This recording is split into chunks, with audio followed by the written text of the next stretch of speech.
और टिकट लेकर के भी चर्चा हुई है। सर पल्लवी देखिए, ये पीडीए ही जीतेगा, पीडीए ही जीतेगा, पीडीए ही एनडीए को हराएगा। सर पल्लवी, पीडीए से घबराई हुई है सरकार। लगातार मुख्यमंत्रियों पर कार्रवाई हो रही है, क्या कहेंगे? ये कोई नया तरीका नहीं है जी। ये समय बहुत बलवान है जी। हमने आपने तमाम किस्से सुने होंगे जी। समय से ज्यादा बलवान नहीं है और समय आएगा जब बीजेपी को भी जनता सबक सिखाएगी। केवल जनता इंतजार कर रही है कब उसे वोट डालने का मौका मिल जाए।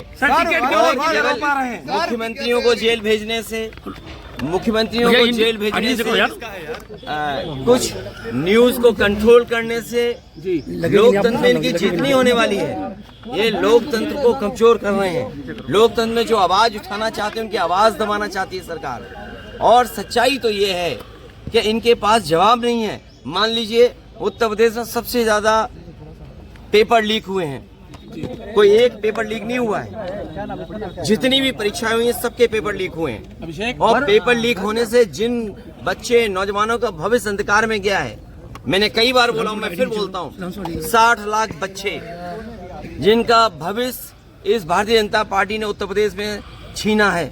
60 लाख और उनके माँ बाप को मिला लें तो 60 लाख गुणा 3 कितना हुआ? 1 करोड़ 80 लाख। 1 करोड़ 80 लाख का अगर हम भाग दे दें, 1 करोड़ 80 लाख को हम भाग दे दें 80 से लोकसभाओं से, तो हर लोकसभा में 2,25,000 वोट कम हुआ है। और जिस दल का 2,25,000 वोट कम हो जाए एक लोकसभा में, तो सोचो कितनी घबराई हुई होगी। क्या इलेक्ट्रॉन बॉन्ड ने भारतीय जनता पार्टी का बैंड नहीं बजा दिया? इलेक्ट्रल बॉन्ड जो मिले हैं भारतीय जनता पार्टी का, क्या उसका जवाब है उनके पास? और अगर आप दिल्ली वाली बात कर रहे हैं तो जो आरोप लग रहा है, क्या इलेक्ट्रल बॉन्ड उसने भारतीय जनता पार्टी के लोगों को नहीं दिया?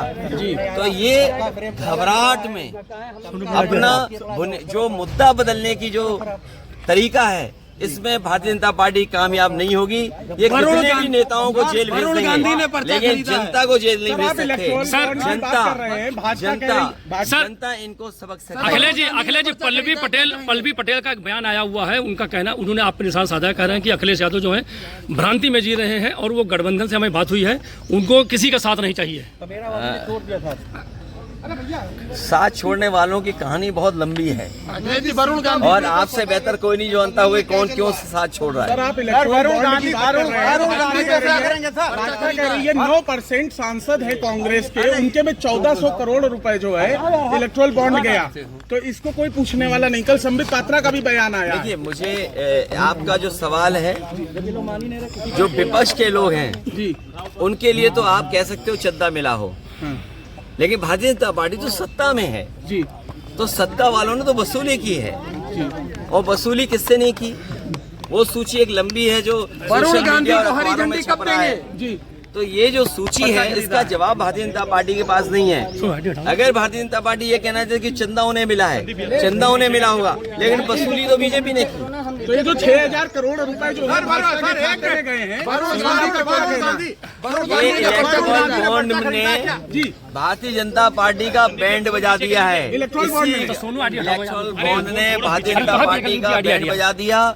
इसीलिए घबराहट में इस तरह का खबर बदल जाए, न्यूज बदल जाए, दूसरी चीजों पे ज्यादा चर्चा हो। और सवाल तो मैंने आपसे कहा बुनियादी, क्या किसान की आय दोगुनी हो गई जी? क्या महंगाई कम हो गई? क्या नौजवानों को नौकरी रोजगार दे दिया जी? क्या आज उत्तर प्रदेश में लोग सुरक्षित हैं? कहाँ घटना नहीं हो रही?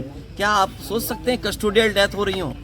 जो लोग विश्व गुरु बनाने का संकल्प लेते हो, विकसित भारत को बनाने का सपना लेते हो, वहाँ कस्टोडियल डेथ में वो प्रदेश नंबर 1 हो। बदायूं कांड पे क्या सर, आजम खान से क्या बात हुई आपकी? जितने भी कांड हो रहे हैं, लॉ एंड ऑर्डर, आप खुद सोचिए, 3 घंटे में एनकाउंटर कर दिए। आप खुद सोचिए कि जो सरकार ये कहती है कि 0 टॉलरेंस है लॉ एंड ऑर्डर के मामले में, इसका मतलब ये सरकार इंतजार करती है घटना होने का आजम खान से क्या बात हुई सर? जो रिस्पॉन्स सिस्टम बना हुआ है, या जो लॉ एंड ऑर्डर का जीरो टॉलरेंस की बात थी, वो जीरो टॉलरेंस जीरो हो गई कि नहीं हो गई? बदायूं की घटना ने ये साबित कर दिया है कि जीरो टॉलरेंस का नारा देने वालों का law and order zero tolerance zero है। आजम खान चुनाव के लिए क्या बोले सर?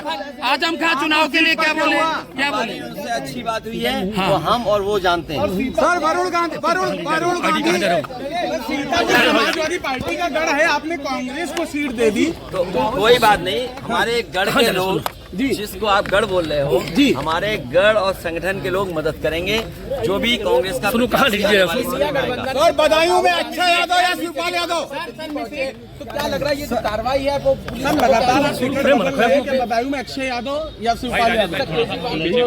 राहुल गांधी में मिल गए, सभी लोग इसको अपोज कर रहे हैं। क्या लगता है कि चुनाव आते आते और भी लोगों की तरह से जेल भेज दिया जाएगा? देखिए, बीजेपी घबराई हुई है जी। बीजेपी को पता है कि जनता इस बार सत्ता से हटा देगी उन्हें जी। चाहे वो महंगाई का सवाल हो, चाहे वो इलेक्टोरल बॉन्ड का सवाल हो, चाहे बेरोजगारी का सवाल हो, चाहे किसान। आप कल्पना कर सकते हैं, जिस सरकार के खिलाफ नौजवान और किसान हो और व्यापारी हो और बड़े पैमाने पे अन्याय के खिलाफ जनता खड़ी हो जाती हो, तो ये घबराहट में जो एक्शन ले रहे हैं, घबराहट से जो ईडी सीबीआई इनकम टैक्स को आगे कर दे रहे हैं, ये केवल बदनाम करने के लिए, लोगों को कमजोर बनाने के लिए। लेकिन हमें उम्मीद है कि जितने भी इंडिया गठबंधन के साथी हैं वो मजबूती से लड़ेंगे और जनता को न्याय दिलाने का काम करेंगे। समाजवादी पार्टी का नहीं चुनाव में आप कन्नौज से कब घोषणा करेंगे? मैंने आपसे कहा, बीजेपी से सावधान रहिए, मतदान तक सावधान रहिए, कुछ भी बीजेपी कर सकती है। सर, निष्पक्ष चुनाव की बात कर रहे हैं। खड़गे साहब ने कल कहा है निष्पक्ष चुनाव हो, आपको क्या लगता है निष्पक्ष नहीं होगा? अरे हमारा मीडिया निष्पक्ष नहीं है। अरे तुम चुनाव की बात कर रहे हो जी। हमारा मीडिया भी कभी कभी निष्पक्षता वाला जो हिस्सा है, जो पक्ष है, वो भी भूल जाते हैं। इसलिए हमें उम्मीद है कि हमारे मीडिया के साथी ये जो यहाँ आए हैं, ये भी लोकतंत्र बचाने के लिए आगे खड़े दिखाई देंगे। अरे आप भी हम भी लड़ेंगे, जब पार्टी गएगी तो लड़ेंगे और लड़ना। बताइए बदायूं में अक्षय यादव या शिवपाल यादव? देखिए, बदायूं में अक्षय यादव या शिवपाल यादव? अरे आपको क्या चिंता, हमारी पार्टी सिंबल साइकिल लड़ेगी। अक्षय लड़े, अक्षय नहीं, आदित्य। आदित्य यादव। तुम नाम भूल जाते हो। अरे कोई बात नहीं।